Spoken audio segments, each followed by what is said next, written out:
everyone, my name is Rachel. Welcome back to my channel. So today I wanted to give you guys 10 book recommendations for romances that I feel are perfect to read for the fall season. So recently, about 2 weeks ago, I released a video about 10 romances that I feel you need to read before the end of the year.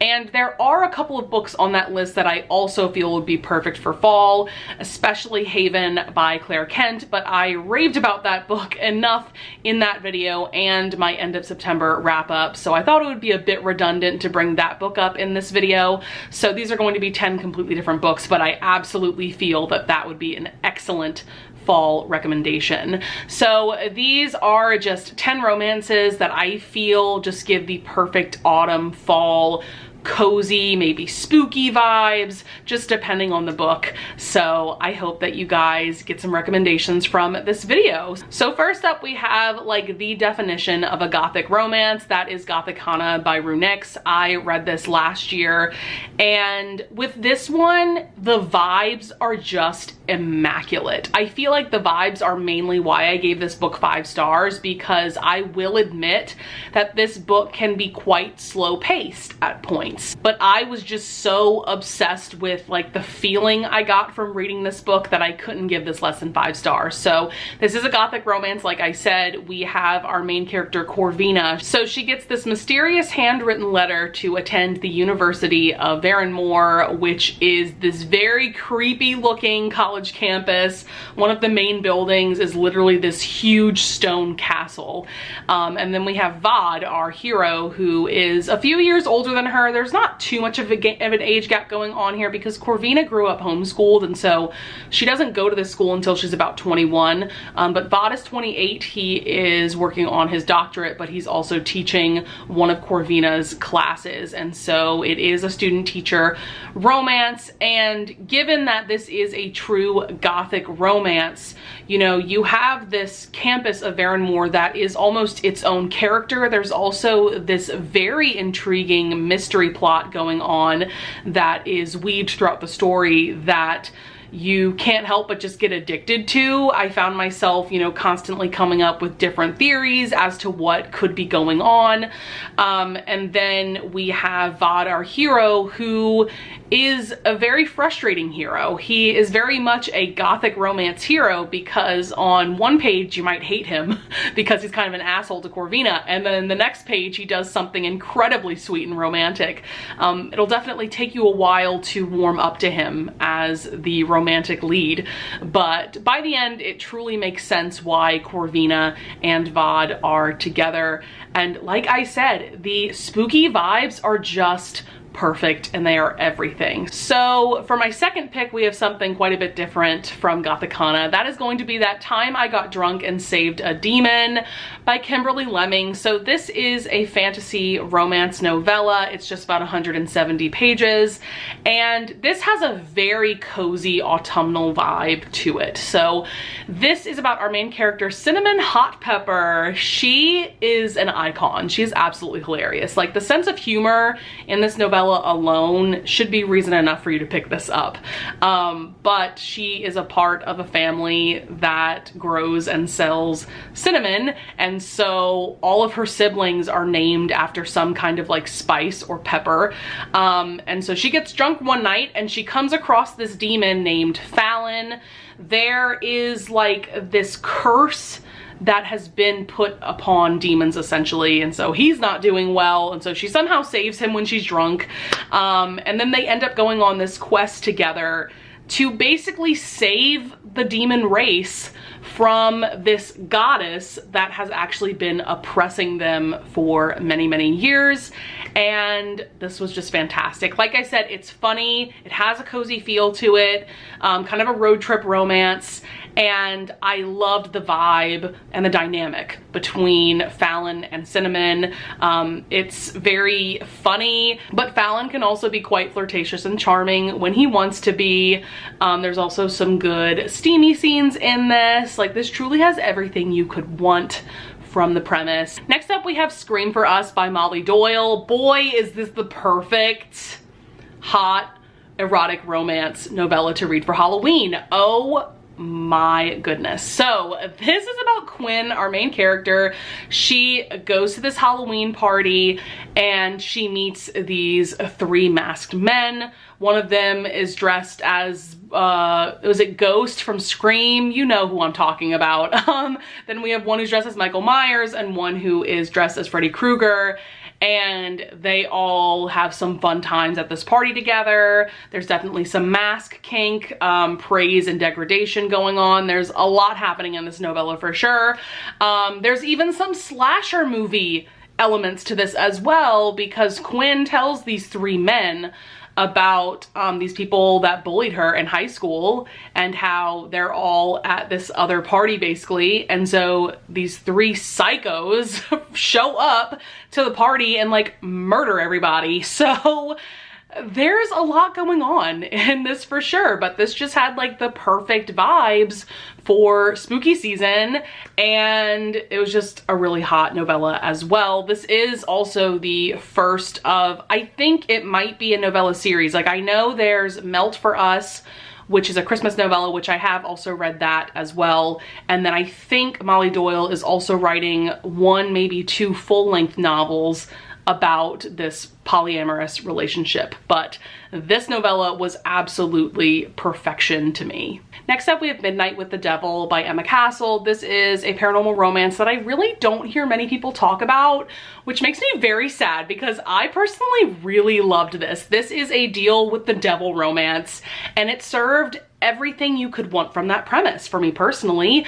This is about Diana, whose father has late-stage cancer. He is absolutely going to die from this disease. And so she's praying one night in the hospital chapel for just anyone to help her. And so Lucian, the literal devil, answers her prayer and makes a deal with her that he will completely cure her father, which he does, but in exchange for that, she has to spend every Friday night with him for the next few months, I think. And so through the 2 of them spending these Friday nights together, they start falling for each other. One of the things that I really loved about this book was the liberties that the author took with like how hell works and how Lucian came to be the devil. And there's this amazing redemption arc at the end, just a beautiful happily ever after. I truly loved this with my whole heart.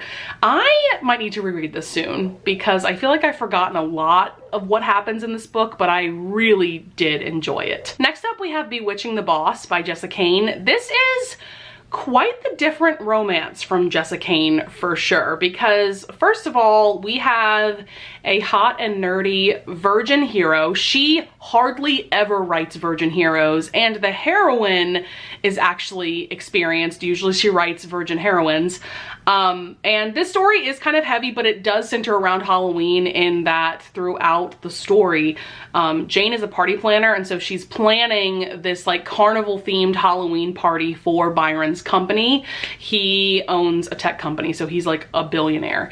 But basically a couple years before the book starts, something happened that results in Byron's sister's death. And so Jane blames herself for that death.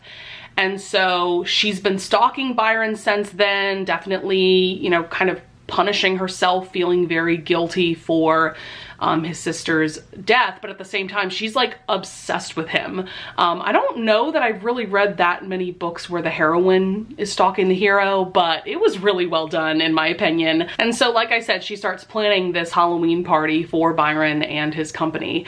And so one of the things that I loved about this is, like I said, the heroine is stalking the hero, but by the end, they start stalking each other. Like their HEA involves how they stalk each other and how they never want to have kids because they're just so obsessed with each other. Like, I think that's like one of the most iconic epilogues that Jessa Kane has ever written. And I also loved the praise and degradation kink as well as aftercare in this. It was just so much fun. Yes, like I said, there's definitely some serious elements to this, but I am just like obsessed with the story. I honestly want to reread this this year because that's how much I enjoyed this one. And this is honestly the last Jessica Cain novella that I have truly loved, because this is one that she published, you know, in late 2021, and all of her releases since then have been like way too crazy and bonkers for me. Next up, we have Fallen by Mia Sheridan. This is a book that I don't hear anyone on BookTube talking about, and it's honestly a shame because it is the perfect romance to read for spooky season. This is truly a gothic thriller, horror, and romance novel all wrapped up into one, and I don't know how Mia Sheridan did it, but she truly balanced all of those elements so well.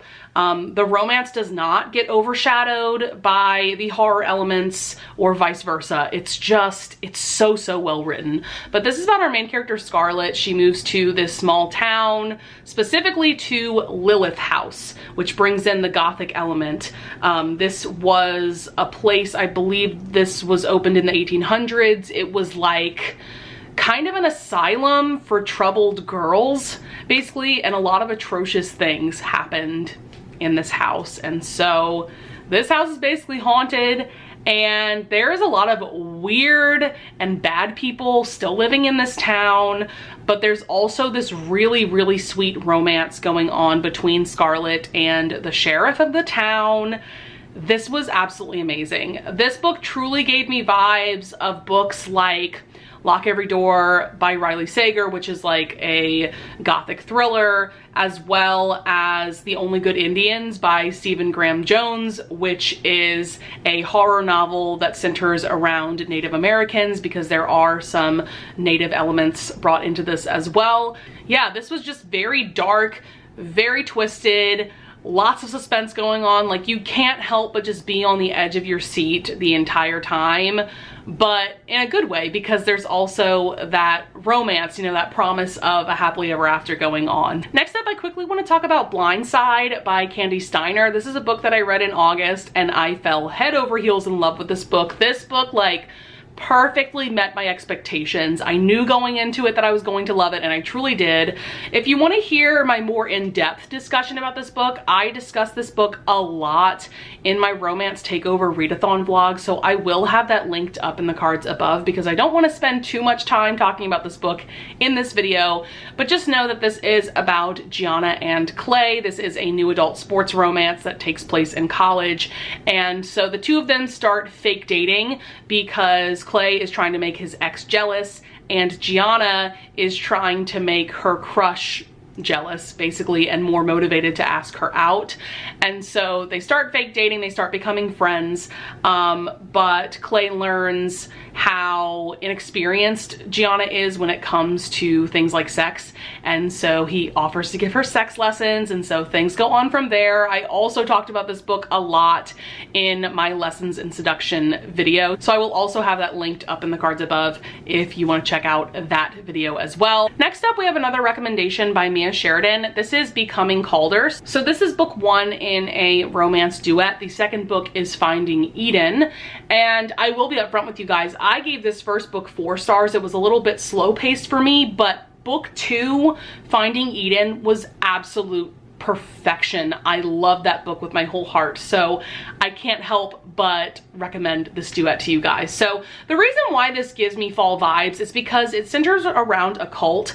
I don't know why cults give me fall vibes, maybe because they're just dark in nature, but yeah, it just centers around Calder and Eden and how they both grew up in this cult that was very much separated from the rest of society. They just kind of live out in the wilderness by themselves, and they definitely have very backwards ideas about society and about how the end of the world is going to happen and all of those things. And the romance between Calder and Eden is just beautiful and truly soulmate level. Next up, I want to recommend something a little bit different. This is a graphic novel series. This is Lore Olympus by Rachel Smith. So this is a romance series, but as of now, the romance is kind of a small part of the series. There's a lot going on. This is basically a modern retelling of like the Greek gods and goddesses, and this does mainly center around the romance between Hades and Persephone. There's Hades, there's Persephone, and so this gives me fall vibes just because of how dark this world can be at times, especially when we are centered around where Hades lives. You know, he lives in the underworld, so things are very dark there. And I just love the spin that Rachel Smith did on the mythology and on these Greek gods and goddesses. The characters are very interesting. I am obsessed with the art style that gives you an idea of what we're working with. I love like her use of colors, and I just feel like because it's also like a fantasy story, this is a really great story to check out during the fall season. So if you haven't checked this out yet, this is also a webtoon comic, so you could read this on like the webtoon app or something like that. But I am obsessed with the physical copies of these volumes. So volumes 1 and 2 are out. Volume 3 is coming out very soon, and then volume 4 is set to come out in the spring. Last but certainly not least, we have a historical romance that I read recently and really loved. That is Up All Night with a Good Duke by Amy Rose Bennett. I had never read anything by this author before, but after reading this, I definitely need to check out her backlist. So this is book 1 of the Byronic Book Club. This definitely has gothic romance vibes. So we have Artemis, who is a finishing school teacher by day and a gothic romance writer by night. She writes under a pen name, and she meets Dominic, who is a reclusive widowed duke, one day in a bookstore, and they realize that they have romantic chemistry between the two of them, and they eventually become engaged pretty early on in the book, I would say. And Dominic has a daughter named Celeste, but his first wife and her mother passed away, I believe, shortly after giving birth to Celeste. I believe she was going through postpartum depression, but of course I didn't know what that was back then. But because his wife passed away in mysterious circumstances, everybody believes that he straight up murdered his wife. So because everybody believes that he killed his wife, he has a terrible reputation among London society. So it's not easy for him to find someone so that he can remarry and have an heir for the dukedom. And so when he meets Artemis and he just has this instant chemistry with her, he realizes that she may be the perfect woman for him. And so things just go on from there. I loved so many things about this book. For one thing, the romance between Dominic and Artemis definitely served some gothic romance vibes, given the house that Dominic lives in kind of has a character of its own. There may or may not be ghosts or something going on in this house. We don't really know for most of the book. And there's like the perfect amount of steamy scenes between the two of them. Love that, of course. I also really enjoyed how Artemis coming into Celeste and Dominic's lives really improved the relationship between Dominic and his daughter. And I also love the discussions about the romance genre in general. You know, given that Artemis writes gothic romance, Dominic feels, like most of society, that romance novels are not high art, they are not literature. And so throughout the story, he starts to change his mind once he starts reading these books for himself. And then of course, when he eventually figures out that Artemis writes romance herself. So yeah, there's just a lot of amazing things going on in this romance. Highly, highly recommend it for this time of year. So that is it for 10 romances that are perfect for the autumn season. If you have more recommendations, definitely leave them in the comments below. I always love getting recommendations for you guys, and I'm sure that people that are watching this video would love to get more recommendations as well. I would also love it if you would leave a like and subscribe, and I thank you so much in advance if you do, and I will see you guys in the next video. Bye!